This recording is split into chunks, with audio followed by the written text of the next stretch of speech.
اللہ حفاظت فرمائے، اللہ حفاظت فرمائے۔ ابتدا میں میری تھوڑی سی وہ بات عرض کی تھی، وہ یہ کہ جب کسی جگہ کے مسلمان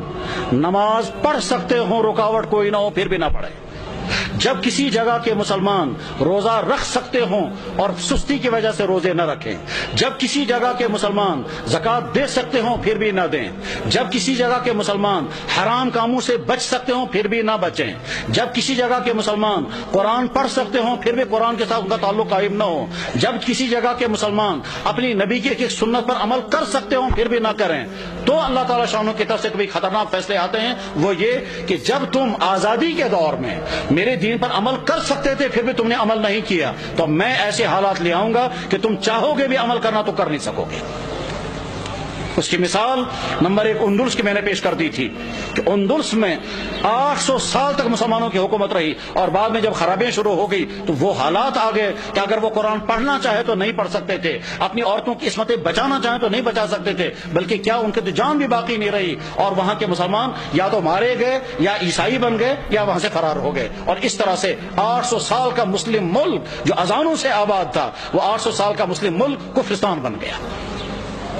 بخارا اور سمرقند یہ وہ علاقہ تھا جہاں امام بخاری، امام مسلم، ابو اللیث سمرقندی جیسا انسان، وہ علاقہ کے جہاں امام صاحب ہدایہ علامہ برہان الدین مرغی نانی رحمہ اللہ تعالی جس علاقے میں تھے کہ جس مسجد میں بیٹھ کر کے انہوں نے ہدایہ کتاب لکھی،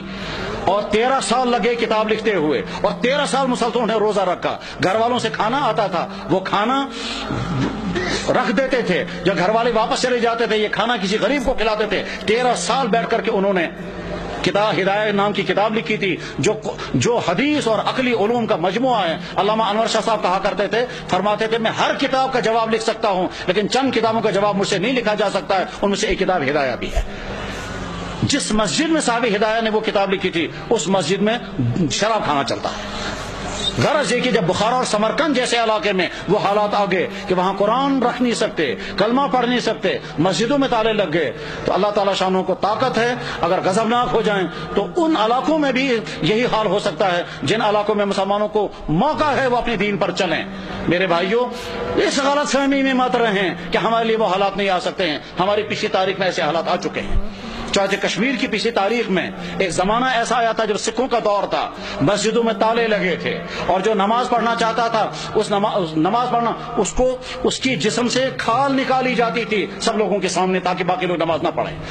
سری نگر کی جامع مسجد میں گھوڑے باندھے گئے تھے، تمام مسجدیں مسمار کر دی گئی تھی، اس وقت لوگ نماز پڑھنا نہیں پڑھ سکتے تھے، یہ اذانیں بین ہو گئی تھی۔ جب کسی جگہ کے مسلمان اپنے دین کی ناقدری کرنے لگتے ہیں تو ایسے حالات آ سکتے ہیں، اور اس کی مثال اس بات کی مثال نہیں کہ مسلمانوں نے ناقدری کی، وہ تو ظلم ہے، لیکن مثال ہمارے سامنے ہے برما کے حالات، جہاں کی مسجدیں ختم، جہاں کے مدرسے ختم، جہاں کی داڑھیوں کے ایک بال کر کے نوچتے ہیں، جہاں علماء کو کھڑا کر کے اور سوئیاں مار کر کے ان کو شہید کرتے ہیں، جہاں ایک مسلمان خاتون کے ساتھ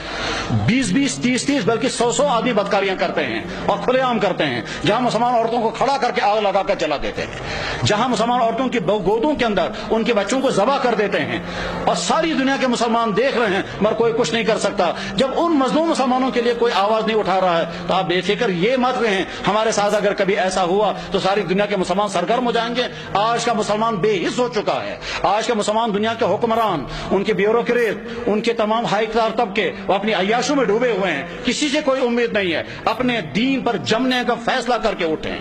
اپنے ایمان پر قائم رہنے کا فیصلہ کر کے اٹھیں، اپنے دین پر چلنے کا فیصلہ لے کر اٹھیں، اپنے گھروں کے اندر دیندار گھر بنانے کا فیصلہ لے کر اٹھیں، اپنے بزنسوں کو مسلمان بزنس بنانے کا فیصلہ لے کر اٹھیں، اپنے فنکشنوں کو دین کا فنکشن بنانے کا فیصلہ لے کر کے اٹھیں۔ جب مسلمان حرام سے بچ سکتا ہو اور پھر بھی نہ بچے اور شرابیں پیے تو حالات ایسے آ سکتے ہیں کہ زبردستی مسلمانوں کو شراب پلائی جائے گی۔ جب مسلمان داڑھی رکھ سکتا ہو اور نہ رکھے تو بعد میں ایسے حالات آ سکتے ہیں کہ رکھنا بھی چاہیں تو نہیں رکھ سکتے۔ ساری ترکی کے اندر مسلمان داڑھی رکھ نہیں سکتا حالانکہ سارا مسلمان ملک ہے۔